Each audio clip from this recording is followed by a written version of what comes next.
şair Derneği Nur. İstəyirəm sözü ona verək, saz ruhlu, sön sanaşlı ruhlu ve alçalı ruhlu bir kişidir. Bu coşanda bizim hamımız kilmeliyiz. Dünya Azərbaycanlının sevimlisi. Boşalının şah sənətkarı 16 yıl aramızda yoktur. Göl Saraçı.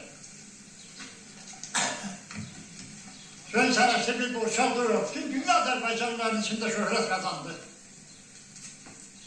Sen ölüp yetmedin. Ölenler kimi? Şirin söhbət gözüm qalma üstad. Saz elini de uymak geldiğini dere tepe düzüm qalma üstad. Naxı ömrümü vermedin bana. Yine sesim gelir elden ubada.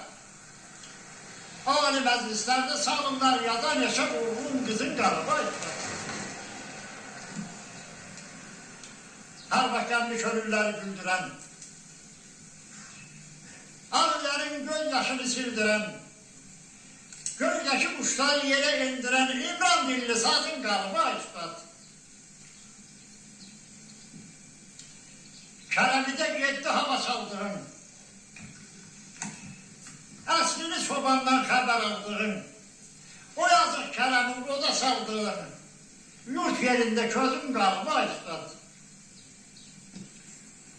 Kam üstadlardan söz düşen zaman yazma sarılan her saat, her an şahit erleyelim çıkmaz yadımdan yüreğimde izin qalma üstad. Sağ ol, sağ ol. Ben üstad sənətkar 16 yıl aramızda yoktur.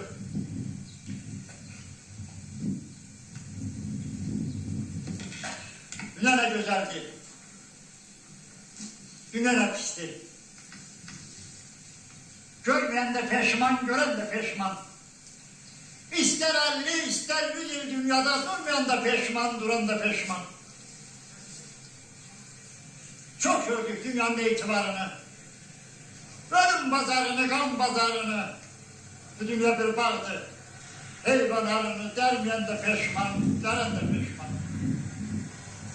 Kim yaranıktı keftamak için? Kimi de birbirini kıramak için hamsadır yaşamak için. Kurmayan da peşman, kuran da peşman. Yunan üstünde bir işgal yatır. Şahederliğe duran azgamda satır, ham kaman çekir. Ham hukuk atır, kurmayan da peşman, kuran da peşman. Tüm gelenlerin, bal gelenlerin Allah rahmet eylesin. Kanı felek, başlayayım beni koy koy. Kanı felek. Savaşçını neyledin? Bu dünyanın itibarı yokuymuş.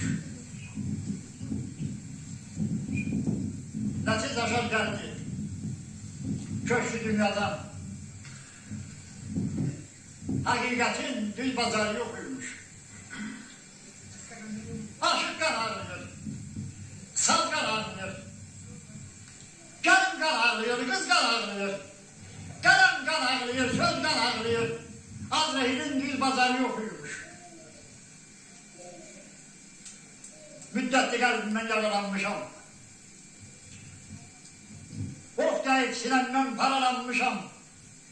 Böyle bir dünyadan karalanmışam. Meleklerin şefekârı yokuymuş.